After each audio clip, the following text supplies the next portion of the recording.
Cuando salió Judas del cenáculo, dijo Jesús: ahora es glorificado el Hijo del Hombre, y Dios es glorificado en él.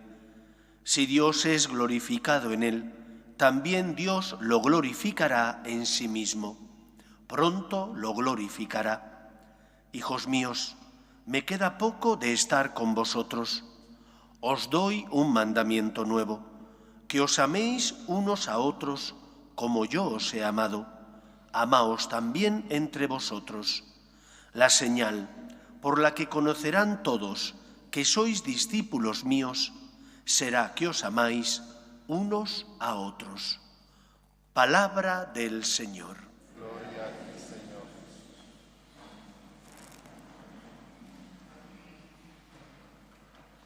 Pueden parecer palabras extrañas estas de Cristo, que dice que va a ser glorificado y acto seguido es traicionado por uno de los suyos, por Judas el traidor, sentenciado a muerte y condenado a morir en la cruz. Es desde la cruz, desde donde Cristo glorifica a Dios Padre, y esa gloria de Dios es la salvación de los hombres. Por eso lo primero que nos enseña el Evangelio de este domingo es que un cristiano que sigue a Jesús, un cristiano que sigue al Cristo que subió a la cruz por nosotros, tiene que aprender a ver la vida con otros ojos. Yo no puedo ver la vida con los ojos de los que no tienen fe. No puedo ver la vida con los ojos de aquellos que no han tenido la suerte de haberse encontrado con Cristo y por lo tanto que viven aquí en el mundo como si la muerte fuera el final. Nosotros hemos experimentado el amor de Dios. Nosotros sentimos cuando nos acercamos al Señor cómo nos abraza, perdona nuestras faltas, cómo llena nuestro corazón de esperanza. Y por lo tanto tendremos que ver la vida con otros ojos distintos, los ojos de la fe, que nos hacen saber que no estamos solos, que Dios nos ama y que Dios actúa en la historia de los hombres. Y por lo tanto, mi manera de ver la vida tiene que ser distinta a la forma en la que lo ven los que no tienen, desgraciadamente, ese don que nosotros sí tenemos. Yo no puedo comportarme como un pagano, no puedo comportarme ante las dificultades de la vida como si la cruz no tuviera un sentido. Otra cosa es que a veces yo no comprenda el sentido de la misma, porque no es fácil. Cuando la enfermedad llama a la puerta de tu vida o cuando has perdido un ser querido, es normal que ese golpe pueda remover los cimientos de tu fe. Pero mi fe me tiene que decir: tranquilo, Dios te ama. Tranquilo, ten esperanza. Confía en la palabra de aquel que muriendo en la cruz te ha liberado del pecado y de la muerte. El demonio y sus ángeles no entendían esta dinámica. Para ellos la muerte de Cristo en la cruz fue su victoria. Pero qué misterio y qué paradoja. Muriendo Jesús en la cruz, no solo no es derrotado, sino que es cuando vence. El amor vence. Y por eso yo tengo que aprender a confiar en lo que el Señor me pide, a ver la vida con otros ojos, a saber que cuando, por ejemplo, amo perdonando a una persona, que cuando, por ejemplo, amo dando mi tiempo o mi dinero para los necesitados, no estoy perdiendo, sino que al contrario estoy ganando. Sí, tendré menos dinero o menos tiempo libre, pero estoy ganando porque soy muchísimo más feliz. Mi corazón está lleno de esperanza, de alegría, la que da el haber amado como el Señor nos pide y como el Señor nos ama. Por lo tanto, lo primero que el Evangelio nos recuerda hoy es que tenemos que ponernos las gafas de la fe y ver el mundo con esas gafas. No puedo comportarme como un pagano, porque no soy un pagano. No puedo ver la vida con los ojos del que no tiene fe, porque sí tengo fe y he experimentado el amor de Dios. Y cuando lleve la cruz, que pesa, vendré a pedir al Señor ayuda. Y cuando no comprenda los planes del Señor, vendré a pedir al Señor que me ilumine, pero en definitiva asumiré el misterio, puesto que Dios es más grande que yo y yo no soy Dios. Punto primero, por tanto, el Señor es glorificado muriendo en la cruz. Dios ama no como amamos o aman los que no tienen fe, sino que ama entregando la vida de su único Hijo. En segundo lugar, el Evangelio nos recuerda que para un católico no es suficiente evitar el mal. El cristianismo es equilibrio. Es equilibrio entre Dios, que actúa con su gracia, y la libertad del ser humano, que Dios la respeta. Dios te presenta la salvación. Dios quiere que todos los hombres se salven. Dios ha enviado a su Hijo al mundo para que sea su amor el que mueva tu corazón y te sostenga en los momentos difíciles. Pero eres tú el que tienes que obrar libremente. Dios no te quita la libertad. El cristianismo es equilibrio entre la gracia que Dios te da y la libertad del ser humano, que tiene que colaborar poniendo en juego esa libertad y voluntad para colaborar con Cristo en la obra de la salvación. Y porque ese equilibrio, el Evangelio de hoy nos recuerda que también un cristiano no puede vivir anclado solo en el Antiguo Testamento. Para nosotros, Antiguo y Nuevo Testamento son la revelación de Dios a los hombres.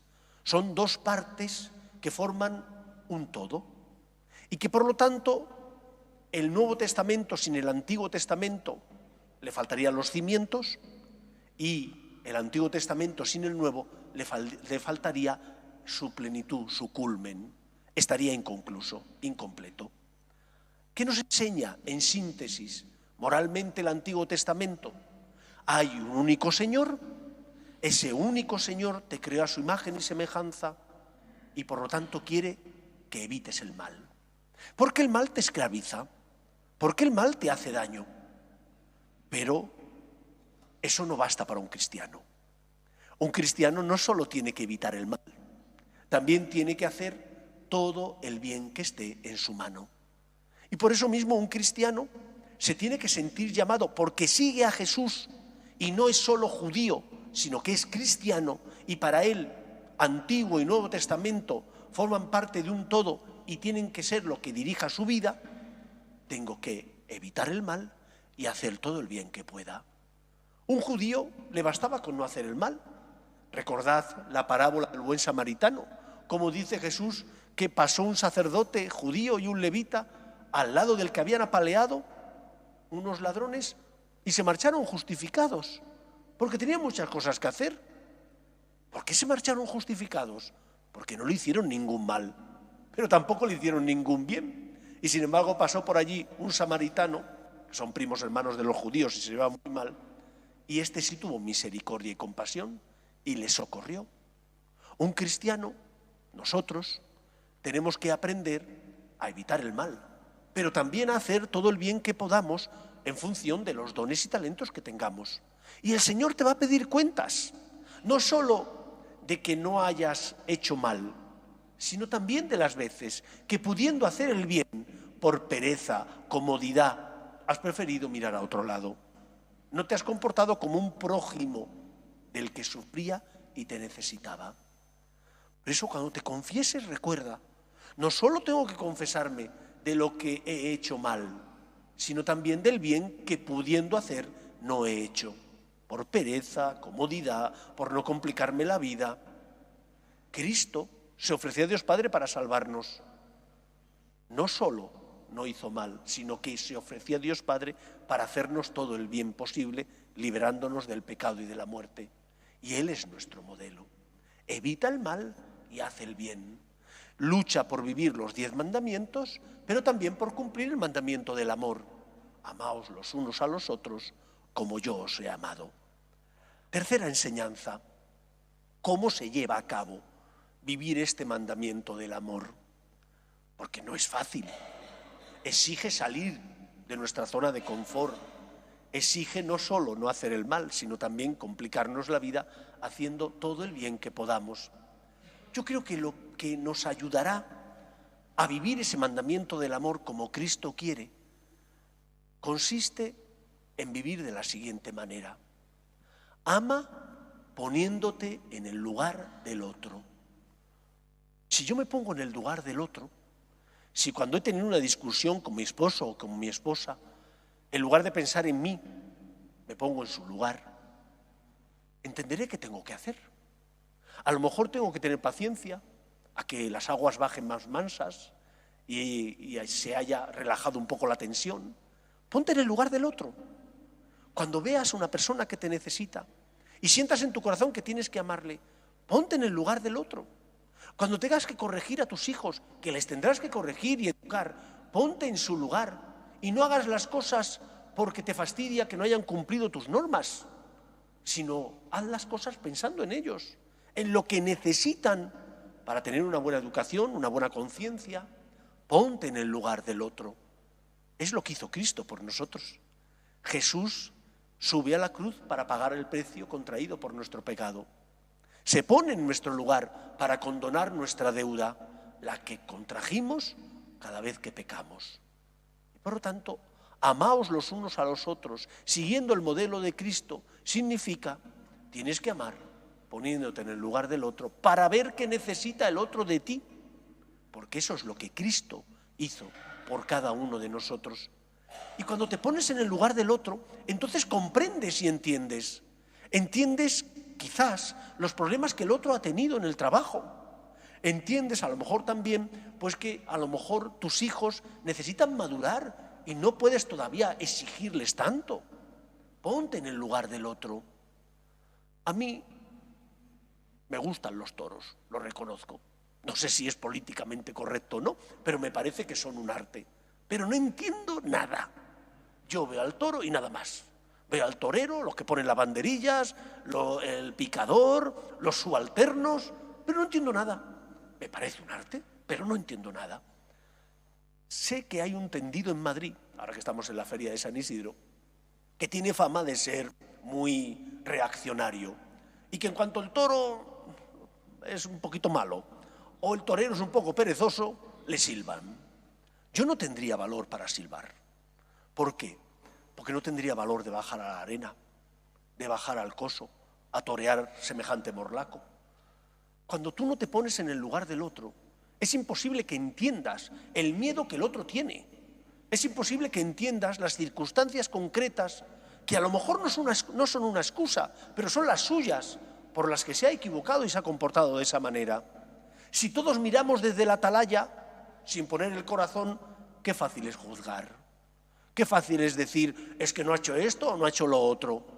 Si tú hubieras estado en su lugar, a lo mejor habrías reaccionado peor.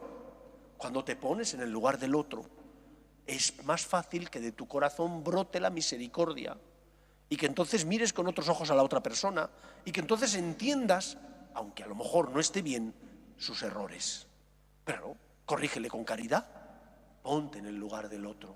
Ese amaos los unos a los otros no es amar solo como a mí me apetezca, es intentar amar como Cristo me amó. Y el Señor me amó, no dándose a poquitos, no dando un porcentaje de su corazón. Nos amó, como dice la Escritura, hasta el extremo, totalmente. Poniéndote en el lugar del otro, podrás comprender, podrás amar como Cristo nos ama. Podrás ver a Jesús que pasa, en el que te necesita y por lo tanto precisa tu paciencia, tu luz, tu caridad, tu misericordia, tu esperanza. Amaos los unos a los otros, como yo os he amado, nos dice el Señor. Evita el mal y haz todo el bien que esté en tu mano, poniéndote en el lugar del otro. Que el Señor nos ayude. Nos ponemos en pie.